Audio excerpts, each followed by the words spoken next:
بھائیو، یہ رمضان آ رہا ہے، دیکھو میں ہاتھ جوڑتا ہوں، نماز 5 وقت سارا سال فرض ہے، لیکن روزے کی برکت سے کیا ہوتا ہے، شیطان قید ہو جاتا ہے تو وہ سارے بھاگے بھاگے آ رہے ہوتے ہیں۔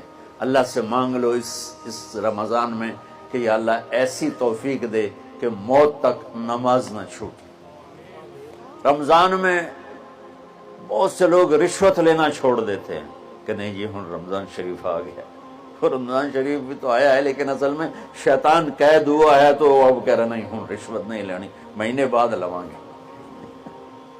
ڈنڈی مارنے والا کہتا نہیں صحیح تولنا ہے، پھر رمضان تو بعد کٹھی کسر کر لواں گے۔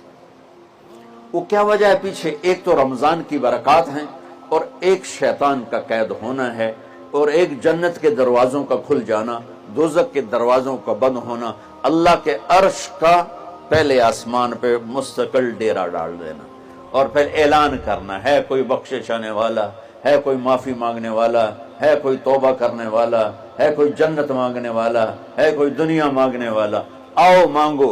اور ایک فرشتہ اعلان کرتا ہے اے بھلائی کے چاہنے والے شاباش آگے بڑھا، اور دوسرا فرشتہ اعلان کرتا ہے اے برائی کے کرنے والے بس کر اور واپس آ جا، بس کر اور واپس آ جا۔ رمضان کا مطلب ہے جل جانا، رمضان کے لفظ کا مطلب ہے جل جانا۔ جلنے کا مطلب کیوں ہے اس میں کہ رمضان میں اللہ سارے گناہوں سے اپنے بندوں کو پاک کر دیتا ہے اور ان کے گناہوں کو جلا دیتا ہے، جس سے وہ پاک ہو کر جیسے سونا آگ میں جل کے خالص ہو کے باہر آتا ہے، روزہ رکھنے والا بھوک کی آگ میں جل کے خالص ہو کے باہر آ جاتا ہے، اللہ اس کے سارے گناہ معاف فرماتا ہے۔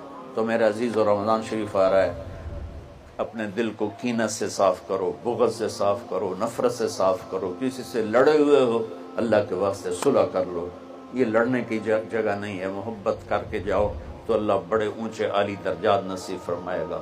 اور اللہ تعالیٰ موقع دے تو رمضان میں ایک 3 دن تبلیغ میں اللہ کے راستے میں ضرور لگا لینا۔ تو سارے بھائی نیت کرتے ہو؟